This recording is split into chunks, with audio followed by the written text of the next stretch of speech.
USAA knows dynamic duos can save the day, like superheroes and sidekicks, or auto and home insurance. With USAA, you can bundle your auto and home and save up to 10%. Tap the banner to learn more and get a quote at usaa.com/bundle. Restrictions apply. Dicen que la civilización nació de la bondad humana. Mentira. Nació de las manos de un asesino. Aquí, donde estoy pisando, se levantaron los primeros muros de la historia. Y quien los construyó fue maldecido por Dios. Debía vagar para siempre. Pero hizo lo contrario. Se detuvo. Y fundé una nación entera. Música, metalurgia, ciudades. Todo eso vino de un linaje marcado por la primera sangre derramada. Y cuando las aguas subieron, toda esta civilización desapareció, como si jamás hubiera existido. El primer asesino de la historia construyó la primera ciudad del mundo. Caín mató a su propio hermano, fue maldecido por Dios, condenado a vagar por la tierra sin descanso, y entonces hizo lo opuesto. Se detuvo, clavó estacas, levantó muros, llamó al lugar con el nombre de su hijo. La civilización humana nació de las manos de un homicida fugitivo. Pero antes de entender lo que Caín construyó, necesitas entender lo que destruyó. El campo estaba silencioso aquella tarde.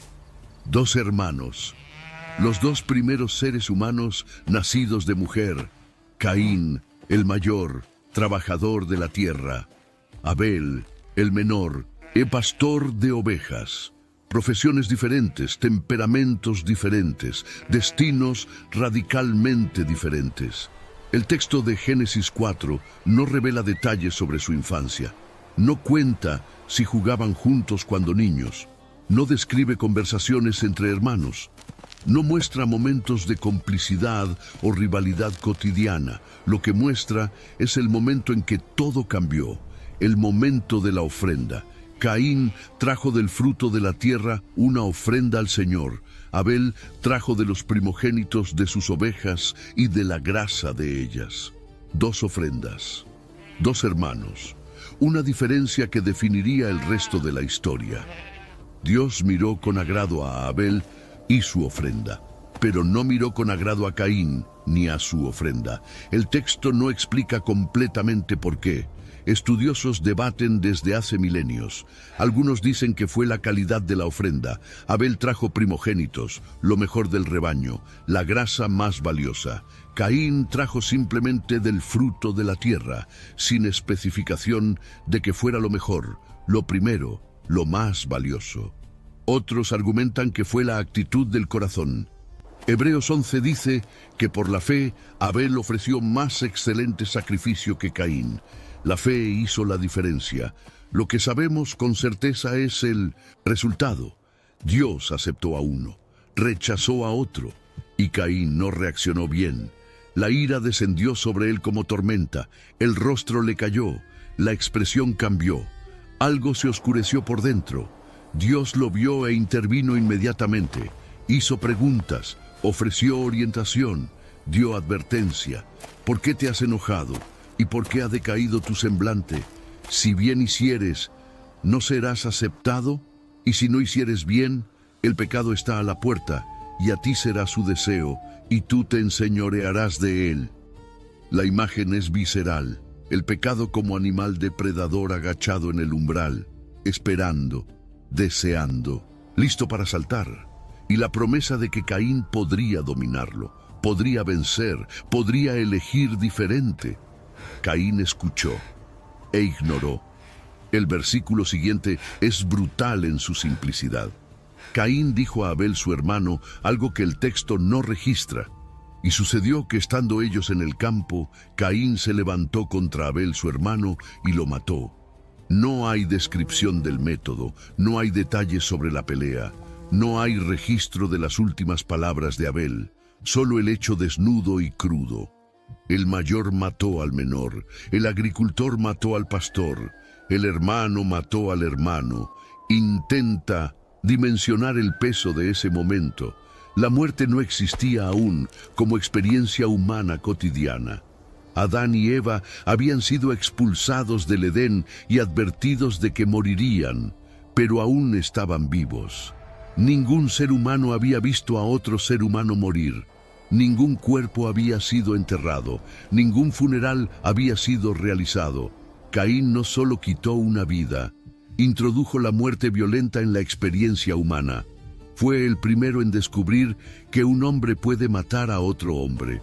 El primero en ver sangre humana escurriendo en el suelo. El primero en mirar un cuerpo y percibir que la persona ya no estaba ahí. El silencio después debe haber sido absoluto. El campo vacío, el cuerpo caído, las manos del asesino temblando o firmes, imposible saber.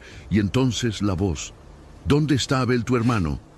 Dios sabía, siempre supo. La omnisciencia divina no necesita informantes. Pero Dios preguntó de todos modos, de la misma forma que preguntó a Adán: ¿dónde estás?, después de la caída. No para obtener datos, para dar oportunidad, para abrir puerta de confesión, para permitir que el culpable reconociera antes de ser acusado. Caín eligió mentir. No sé, ¿soy yo acaso guarda de mi hermano? La respuesta carga capas de significado. Primero, la mentira directa. Él sabía exactamente dónde estaba Abel. Segundo, la evasión de responsabilidad. La pregunta retórica sugiere que Caín no se veía como responsable del bienestar de su hermano. Tercero, el desafío implícito. Responder una pregunta con otra pregunta, especialmente a Dios, demuestra insolencia que raya en lo suicida. Y Dios no lo dejó pasar. ¿Qué has hecho? La voz de la sangre de tu hermano clama a mí desde la tierra. La sangre habla, el suelo escucha. La creación entera funciona como testigo. Abel estaba muerto, pero su sangre continuaba gritando, clamando, exigiendo respuesta. La tierra que recibió aquella sangre inocente no se quedaría en silencio. La sentencia vino enseguida, específica y devastadora. Ahora, pues, maldito seas tú de la tierra, que abrió su boca para recibir de tu mano la sangre de tu hermano. Cuando labres la tierra, no te volverá a dar su fuerza. Errante y extranjero serás en la tierra. La maldición atacaba directamente la identidad de Caín. Él era labrador, trabajador de la tierra, agricultor, y ahora la tierra se negaría a cooperar con él. Podría plantar, pero no cosecharía adecuadamente. Podría sembrar, pero la fuerza de la tierra estaría escondida de él. La profesión que definía quién era se convirtió en fuente de frustración perpetua. Y había una segunda parte: errante y extranjero, vagabundo, sin lugar fijo, sin raíces, sin hogar permanente. El hombre que derramó sangre en la tierra sería rechazado por ella. Vagaría sin descanso el resto de sus días. La reacción de Caín revela el estado de su alma en aquel momento. Grande es mi castigo para ser soportado. Algunas traducciones lo ponen como pregunta. ¿Es mi castigo mayor del que puedo soportar? Otras como afirmación. De cualquier forma, el foco de Caín no estaba en el hermano muerto, no estaba en la sangre derramada, no estaba en la familia destruida, estaba en sí mismo, en su propio castigo, en su propio sufrimiento futuro. Continuó detallando sus miedos. He aquí, me echas hoy de la faz de la tierra, y de tu presencia me esconderé. Y seré errante y extranjero en la tierra, y sucederá que cualquiera que me hallare, me matará. Caín entendía las implicaciones. Expulsado de la presencia de Dios, vagando sin protección. Cualquiera que lo encontrara podría hacerle lo que él le hizo a Abel. El asesino tenía miedo de ser asesinado. El inventor de la muerte violenta ahora temía ser víctima de ella. Y entonces sucede algo que desafía expectativas teológicas simples.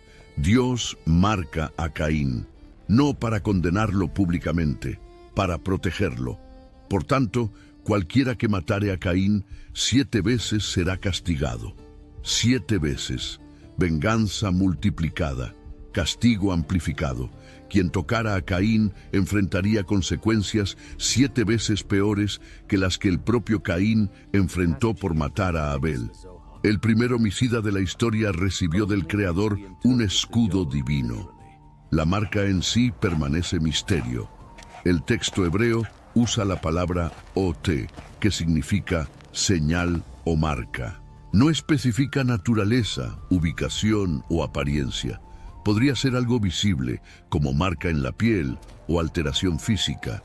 Podría ser algo perceptible de otras formas, un aura de protección, una advertencia intuitiva que otros sentían al aproximarse. Tradiciones judías posteriores especularon extensamente. Algunos rabinos sugirieron que era una letra del nombre divino impresa en la frente de Caín. Otros propusieron que Dios le dio a Caín un perro que lo acompañaba y alejaba amenazas. Otros aún imaginaron que la marca era simplemente el conocimiento universal, instilado por Dios en toda la humanidad, de que Caín no debía ser tocado. Pero el texto bíblico no resuelve la cuestión, solo afirma que la señal existía y funcionaba. Caín viviría, y viviría tiempo suficiente para transformar maldición en paradoja. Él salió de la presencia del Señor. Esta frase carga peso teológico inmenso. No significa solamente cambio de ubicación geográfica, significa ruptura relacional deliberada. Adán y Eva fueron expulsados del Edén, pero aún tenían acceso a Dios, aún conversaban con el Creador, aún ofrecían sacrificios. La comunicación permanecía abierta. Caín fue más allá, se alejó completamente, dio la espalda, caminó en dirección opuesta. No fue solo expulsado, eligió ir. La diferencia es significativa. El destino tenía nombre, tierra de Nod. En hebreo, Nod deriva de la raíz que significa vagar, errar, ser inestable. Caín fue a la tierra de la errancia, el lugar de los sin lugar, el territorio de los que no pertenecen. Geográficamente, Nod quedaba al este del Edén, dirección significativa. El este aparece repetidamente en la Biblia como dirección de alejamiento de Dios. Adán y Eva fueron expulsados hacia el este del jardín. Lot eligió las llanuras del este antes de acabar en Sodoma. La Torre de Babel fue construida en una llanura en la tierra de Sinar, al este. Ir hacia el este era ir hacia lejos. Y fue en Nod, en la tierra del vagar, que la segunda fase de la vida de Caín comenzó. Génesis 4, versículo 17, abre con información que confunde a lectores desde hace milenios. Y conoció Caín a su mujer, la cual concibió y dio a luz a Enoc. ¿De dónde vino esta mujer? La pregunta es legítima. Hasta ese punto, el texto solo había mencionado a Adán, Eva, Caín y Abel. Abel estaba muerto. Set aún no había nacido. Entonces, ¿quién era esta mujer que Caín conoció en Nod? La respuesta está en Génesis 5, versículo 4. Después de engendrar a Set, Adán vivió 800 años y engendró hijos e hijas. Hijos e hijas. Plural. Muchos. Durante siglos. La humanidad se multiplicó extensamente antes del diluvio. Caín se casó con una hermana o sobrina. En la primera generación humana no había alternativa. El acervo genético consistía exclusivamente de descendientes de Adán y Eva. Matrimonios entre hermanos eran no solo permitidos, sino necesarios para la continuidad de la especie. La prohibición de matrimonio entre parientes cercanos solo vendría mucho después, con la ley de Moisés, cerca de 2500 años más tarde. En ese punto, la humanidad ya se había multiplicado lo suficiente para hacer tales uniones innecesarias, y las mutaciones genéticas acumuladas las hacían peligrosas. Pero el punto central de la narrativa no es la esposa de Caín. Es lo que él hizo después de encontrarla. Construyó una ciudad. Pon esto en perspectiva absoluta. Dios acababa de condenarlo a ser errante y extranjero, sin lugar fijo, sin permanencia, sin raíces. La esencia misma del castigo era movimiento constante, incapacidad de detenerse, imposibilidad de pertenecer. Y lo primero que Caín hace es exactamente lo opuesto. Se detiene, elige un lugar, clava estacas, levanta estructuras, construye muros, establece permanencia, crea comunidad, funda una ciudad. El contraste es tan gritante que estudiosos debaten su significado desde hace siglos. Algunos ven rebelión directa, Caín rehusando aceptar la sentencia divina, desafiando a Dios a través de la desobediencia práctica. Si Dios dijo que vagara, él se quedaría parado. Otros ven desesperación transformada en iniciativa. Caín creando seguridad propia, ya que la protección divina no era lo que él quería. Si sería fugitivo, al menos tendría paredes para esconderse. Si sería rechazado por la tierra, construiría sobre ella de todos modos. Otros aún ven simplemente necesidad práctica. La marca protegía a Caín de ser muerto, pero no protegía de amenazas menores. Muros ofrecían defensa adicional. Comunidad ofrecía números. Ciudad ofrecía estructura organizacional para supervivencia colectiva. Lo que nadie debate es el nombre elegido. La ciudad fue llamada Enoc, el mismo nombre del hijo de Caín, el primer hijo nacido para el primer asesino, inmortalizado en el primer núcleo urbano de la historia. Caín proyectó su esperanza de continuidad en aquel lugar. Ya no sería fugitivo en el sentido pleno, sería fundador, su linaje tendría dirección, su nombre sería recordado, y fue recordado, pero no como Caín esperaba. La ciudad de Enoc probablemente era rudimentaria para los estándares posteriores. Muros de piedra o ladrillo de barro, estructuras permanentes para habitación, alguna forma de organización social que permitiera convivencia colectiva. División de trabajo básica, especialización incipiente. Para la época era revolucionario. Antes de Caín, humanos vivían dispersos, familias separadas, agricultura individual, pastoreo aislado. La idea de juntar personas en un espacio delimitado, con estructuras permanentes e identidad colectiva, era innovación radical. Y esa innovación vino de las manos manchadas de sangre. El linaje de Caín prosperó a partir de ahí de formas que el texto bíblico registra con detalles específicos.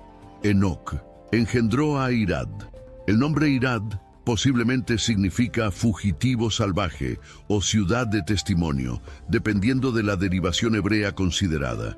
La ironía del primer significado sería consistente con la historia familiar. Irad engendró a Meujael. El nombre significa herido por Dios o destruido por Dios. Otra ironía pesada en la genealogía de una familia que vivía fuera de la presencia divina. Meujael engendró a Metusael. El nombre significa hombre de Dios, u hombre que es de Dios. Paradoja en un linaje que se había alejado deliberadamente de Dios. Metusael engendró a Lamec, y con Lamec, la narrativa gana velocidad dramática. 5 generaciones separaban a Caín de Lamec. 5 generaciones fueron suficientes para transformar la historia de la familia de forma radical. Y Lamec se convirtió en figura central por múltiples razones. Primera razón: Lamec fue el primer polígamo registrado en la Escritura. Tomó para sí 2 mujeres, Ada y Sila. Los nombres cargan significado. Ada significa ornamento, adorno o belleza. Sila significa sombra o protección. Un hombre que aparentemente eligió esposas por lo que representaban visualmente y por lo que ofrecían en términos de seguridad o comodidad.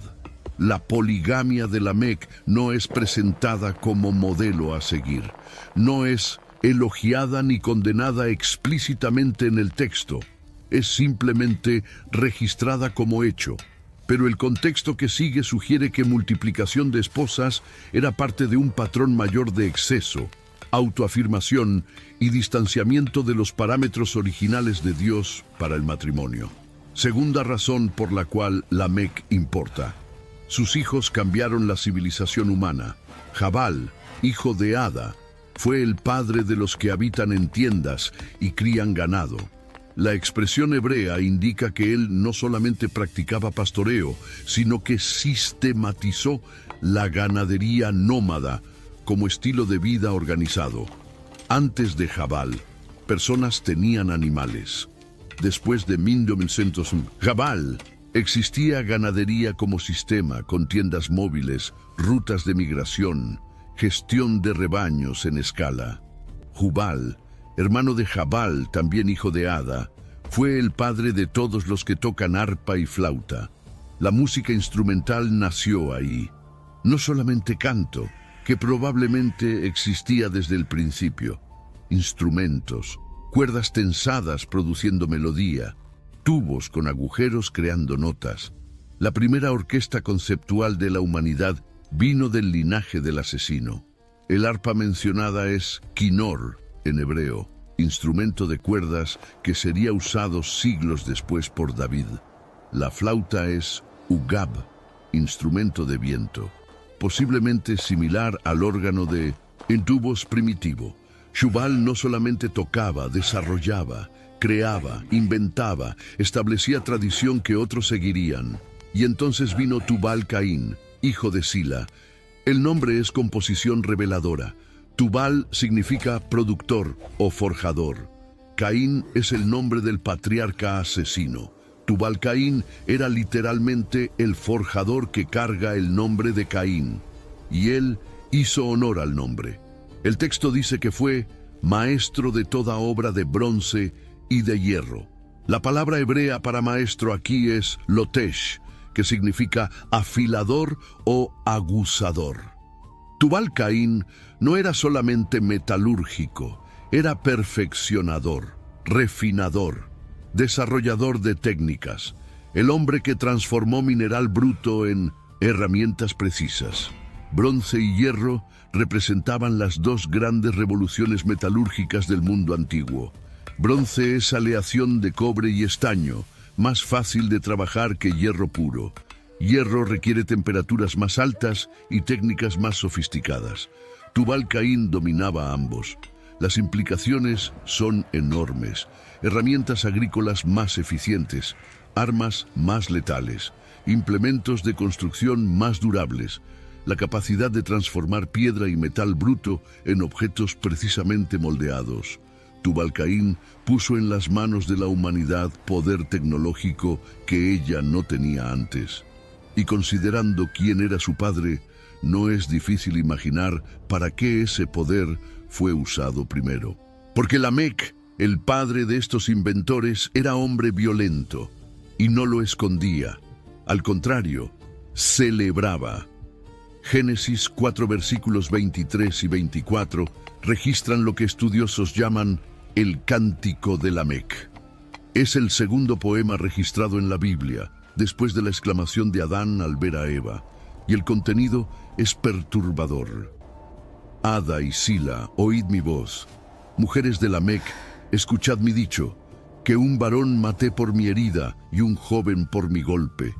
Si 7 veces será vengado Caín, Lamec en verdad 70 veces 7 lo será.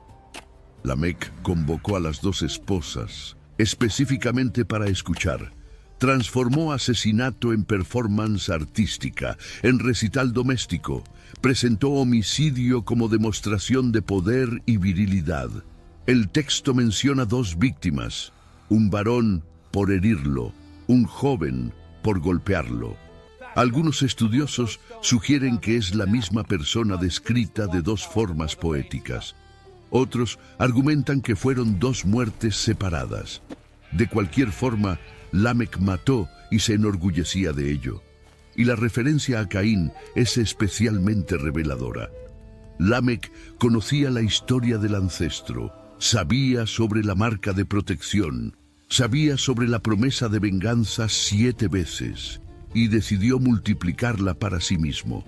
Si Dios prometió vengar a Caín 7 veces, Lamec se declaró digno de 70 veces 7, 490 veces. La arrogancia es vertiginosa.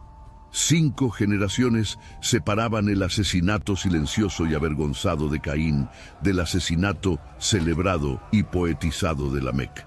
5 generaciones transformaron culpa en orgullo. Lo que Caín hizo escondido y negó cuando fue confrontado, Lamec hizo abiertamente y cantó para que sus esposas escucharan. La degradación moral del linaje de Caín seguía paralela a su avance tecnológico. Cuanto más sofisticados se volvían, más brutales se hacían. Cuanto más construían, más destruían. Cuanto más inventaban, más razones encontraban para la violencia. Ciudades, música, metalurgia, ganadería organizada y poesía sobre asesinato. La hermana de Tubal-Caín es mencionada casi como nota al pie en la genealogía, Naama. El nombre significa agradable o encantadora. Ella es la única mujer nombrada en el linaje de Caín, además de las esposas de Lamec. ¿Por qué mencionar a Naama específicamente cuando tantas otras mujeres existieron y no fueron nombradas? Algunas tradiciones judías identifican a Naama como esposa de Noé. Sería ironía extraordinaria. La única descendiente de Caín en sobrevivir al diluvio sería la mujer del único hombre justo de la generación. La sangre maldecida continuaría a través de la única familia preservada. Pero el texto bíblico no confirma esa identificación. Solo menciona el nombre de Naama y sigue adelante, dejando el misterio abierto. Mientras el linaje de Caín florecía material y culturalmente, otro linaje crecía en dirección completamente diferente. Génesis 4, versículo 25, registra nacimiento crucial.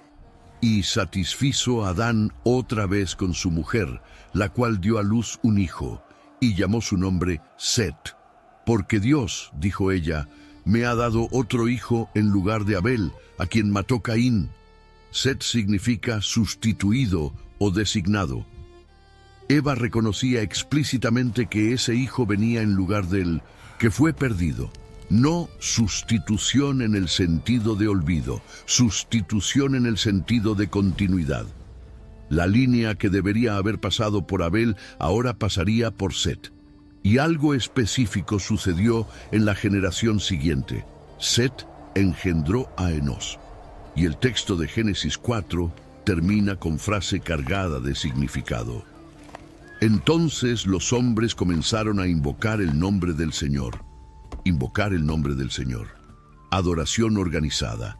Búsqueda deliberada de la presencia divina. Oración sistemática. Mientras los descendientes de Caín construían ciudades e inventaban instrumentos, los descendientes de Set desarrollaban relación con Dios. El contraste entre los dos linajes no podría ser más marcado. La línea de Caín produjo a Jabal, inventor de la ganadería organizada. La línea de Set produjo a Enoc, el hombre que caminó con Dios 300 años y fue traspuesto sin ver la muerte. La línea de Caín produjo a Jubal, inventor de la música instrumental. La línea de Set produjo hombres que invocaban el nombre del Señor. La línea de Caín produjo a Tubal-Caín, maestro de bronce y hierro. La línea de Set produjo a Matusalén, el hombre que vivió más tiempo en la historia registrada, 969 años. La línea de Caín produjo a Lamec, poeta de la violencia. La línea de Set produjo a otro Lamec, hombre que profetizó sobre su propio hijo Noé, diciendo que él traería alivio del trabajo y de la fatiga de las manos, por causa de la tierra que el Señor maldijo. Mismo nombre, linajes opuestos, destinos radicalmente diferentes. Y la línea de Set produjo a Noé, el hombre que halló gracia ante los ojos del Señor cuando todo el resto de la humanidad había corrompido su camino.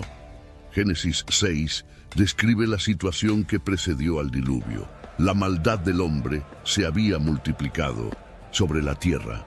Toda imaginación de los pensamientos del corazón era solo mala continuamente. La tierra estaba corrompida y llena de violencia. Violencia. La herencia de Caín esparcida por toda la humanidad. Dios se arrepintió de haber hecho al hombre.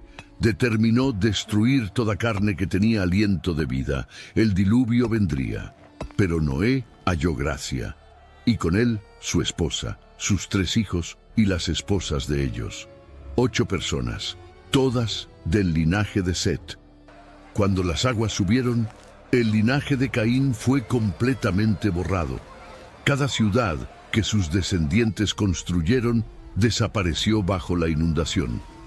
Cada instrumento que inventaron fue destruido. Cada técnica que desarrollaron tuvo que ser redescubierta desde cero por las generaciones posteriores. La civilización que nació de las manos del asesino murió ahogada junto con sus constructores. Nada de la genética de Caín sobrevivió. Los hijos de Noé, Sem, Cam y Jafet, reiniciaron la humanidad. Todas las naciones del mundo descenderían de ellos. Ningún descendiente directo de Caín estaba en el arca. La línea del primer homicida terminó permanentemente en aquel evento cataclísmico, pero algo sobrevivió. No genética, patrón. Después del diluvio, la humanidad reconstruyó. Ciudades volvieron a surgir. La primera mencionada fue construida por Nimrod, bisnieto de Noé a través de Cam. Nimrod fue poderoso cazador delante del Señor, y el principio de su reino fue Babel. Babel, la ciudad de la torre, el proyecto colectivo de construir estructura que alcanzara el cielo, de hacerse nombre para sí mismos, de evitar dispersión por la faz de la tierra. El espíritu de Caín sobrevivió al diluvio, aunque su genética no haya sobrevivido. La misma determinación de construir independiente de Dios, la misma ambición de crear legado propio, la misma negación de aceptar limitaciones impuestas. Caín construyó ciudad cuando debía vagar. La generación de Babel construyó en torre cuando debía dispersarse. Y el propio Caín, ¿qué sucedió con él personalmente? El texto bíblico simplemente deja de mencionarlo. Después de registrar la construcción de la ciudad y el nacimiento de Enoc, la narrativa sigue hacia los descendientes. Caín desaparece de las páginas sagradas sin registro de muerte, sin descripción de últimos días, sin epitafio. No sabemos con cuántos años murió, si murió de causas naturales o si alguien eventualmente desafió la marca y pagó el precio prometido. Si pasó los últimos años en paz relativa o en tormento constante. Si alguna vez miró hacia atrás y sintió el peso de lo que hizo en aquel campo. El silencio del texto es elocuente. Caín entra en la narrativa como protagonista de tragedia cósmica. El primero nacido de mujer. El primero adorador en traer ofrenda. El primero en tener ofrenda rechazada. El primero en matar. El primero en mentir a Dios. El primero en ser maldecido personalmente, el primero en recibir marca de protección divina, el primero en salir deliberadamente de la presencia del Señor, el primero en fundar ciudad, tantos primeros, y después silencio. Desaparece como nota al pie en genealogía, un versículo sobre la ciudad, un versículo sobre el Hijo. Y entonces los descendientes asumen la narrativa mientras el patriarca se desvanece en las sombras de la historia. Los descendientes aparecen por algunos versículos más. Inventores, músicos, metalúrgicos, poetas de la violencia. Y entonces las aguas suben y todos desaparecen también. El último registro directo del linaje de Caín es el Cántico de Lamec, poesía sobre asesinato, arte sobre muerte, música sobre venganza multiplicada, y entonces silencio definitivo. La marca de Caín permanece misterio no resuelto. Funcionó mientras él vivió, eso es cierto, pero ¿qué exactamente era? ¿Y qué sucedió con ella cuando él murió? ¿Desapareció? Permaneció como memoria colectiva. Se transformó en algo diferente. Algunos estudiosos proponen que la marca no era solamente protección física, sino también identificación espiritual. Una señal que separaba a Caín del resto de la humanidad de forma visible. una declaración permanente de que aquel hombre estaba bajo juicio especial, ni completamente condenado, ni completamente perdonado, existiendo en categoría propia. Otros sugieren que la marca tenía propósito didáctico, enseñar a la humanidad primitiva que venganza personal no era aceptable, que incluso el peor criminal no podía ser ejecutado por justicia privada, que Dios reservaba para sí el derecho de juzgar y castigar. El texto no resuelve estas especulaciones, solo afirma que la marca existió y cumplió su propósito declarado. Caín no fue muerto por vengadores. Vivió tiempo suficiente para construir, generar descendencia y ver una civilización nacer de su iniciativa. Una civilización que eventualmente se ahogó. Existe algo profundamente incómodo en la geografía espiritual de esta historia. Los mayores logros materiales de la humanidad antediluviana sucedieron entre personas que se habían alejado de Dios. La primera ciudad, los primeros instrumentos musicales, la primera metalurgia, la primera ganadería organizada, todo nació en el linaje de quien salió de la presencia del Señor. Esto no significa que la tecnología sea mala en sí misma. Después del diluvio, descendientes de Set también construyeron ciudades, desarrollaron música, trabajaron metales. La diferencia no estaba en los logros, sino en el contexto espiritual en que sucedían. El problema del linaje de Caín no era ser creativo o productivo, era hacer todo esto como sustituto de relación con Dios, como compensación por la presencia perdida, como intento de construir significado propio en un mundo del cual se habían exiliado voluntariamente, y ese patrón se repite a través de la historia. Civilizaciones brillantes que ignoran o rechazan a Dios. Avances tecnológicos, desconectados de fundamentos morales. Creatividad humana al servicio de ambición humana sin referencia a propósito divino.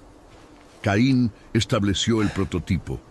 Sus descendientes lo perfeccionaron. Y aún después de que todos murieron, el modelo persistió. La ciudad de Enoc desapareció bajo las aguas, pero el espíritu que la construyó reapareció en Babel, y después en otras torres, otros imperios, otros intentos de hacerse nombre propio y alcanzar cielos por esfuerzo humano. Cada uno eventualmente cayó, ninguno permaneció. El patrón establecido por Caín lleva siempre al mismo destino, no necesariamente por diluvio literal, pero por colapso inevitable de estructuras construidas sobre fundaciones equivocadas. Y aún así, la historia de Caín no es simplemente historia de villano, es historia de ser humano, de decisiones tomadas, de consecuencias enfrentadas, de vida vivida a pesar de todo. Caín tuvo esposa, que lo acompañó en la tierra de Nod. Tuvo hijo a quien dio nombre y en cuyo honor nombró ciudad. Tuvo nietos, bisnietos, generaciones que descendieron de él. Vio músicos tocar instrumentos en la ciudad que fundó.